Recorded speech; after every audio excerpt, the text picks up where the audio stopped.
Ah, welcome to Deck Text to Doze 2, a series where we can explore a legendary creature and cards that could go into a potential commander deck, as well as relax and take a load off. Today we're going to be discussing a legendary creature from Phyrexia All Will Be One that encourages players to both go wide and tall.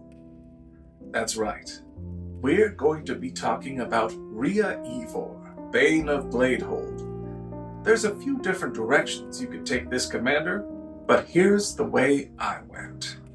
Ria Ivor, Bane of Bladehold, is a Phyrexian knight that costs black, white, and 2 generic mana. They are a 3/4 with 2 abilities.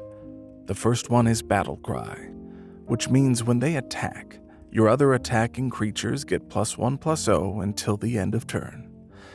Ria's other ability is a bit more complex. At the beginning of combat on your turn, the next time target creature would deal combat damage to one or more players this combat, prevent that damage. If damage is prevented this way, create that many 1/1 colorless Phyrexian Might artifact creature tokens with Toxic 1, and this creature can't block. So you want to have a creature with high attack and prevent that damage to make mites.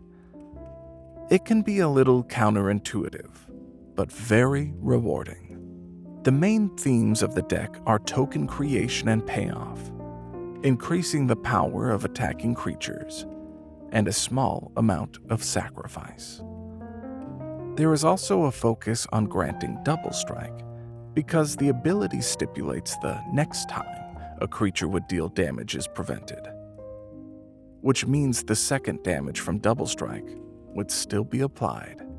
Ria Ivor's attack isn't the most impressive, especially because they don't benefit from their own battle cry. But since the damage prevention ability isn't a May ability, we will end up choosing our commander by default some of the time.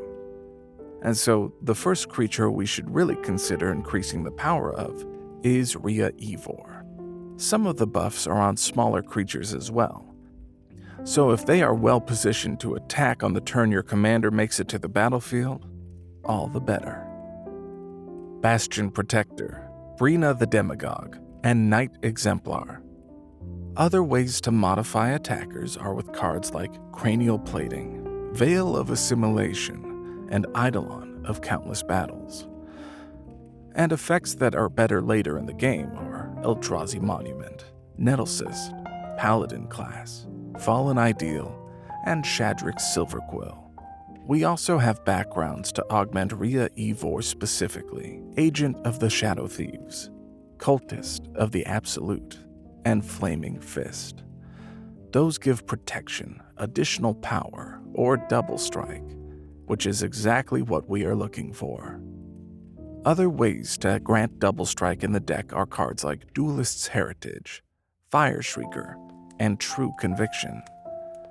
True Conviction has the added benefit of giving our mites double strike too, which means twice the toxic triggers when they deal damage.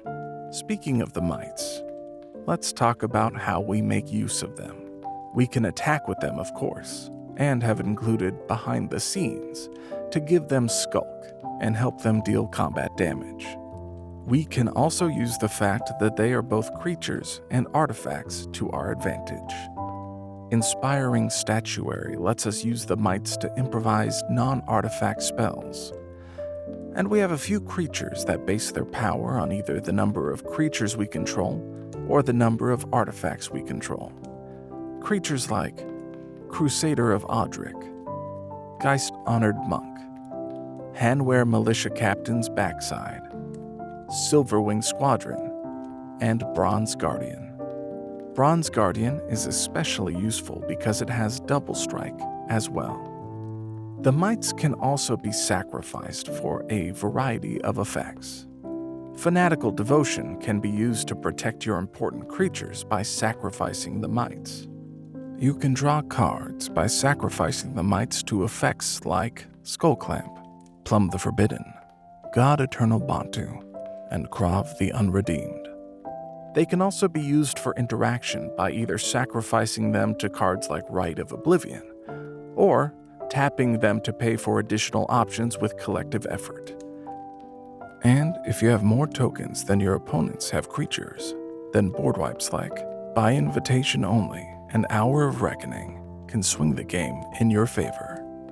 You can also get benefits for just making the mites with cards like Corpse Knight, Ellis Ilcor, Sadistic Pilgrim, Rumor Gatherer, Welcoming Vampire, and Takazia's Welcome. Outside of that, you can tailor the rest of the ramp, card draw, and interaction to your taste and budget.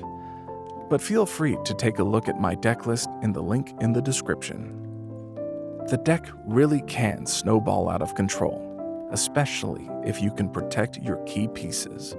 Because in a lot of cases, the more mites you have, the more attacks some of your creatures will have, which in turn makes even more mites when the damage they would have done gets prevented.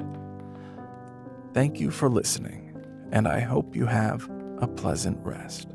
If you've made it this far, please consider liking, commenting, and subscribing, as well as letting me know if you have a legendary creature you would like to doze to for next time.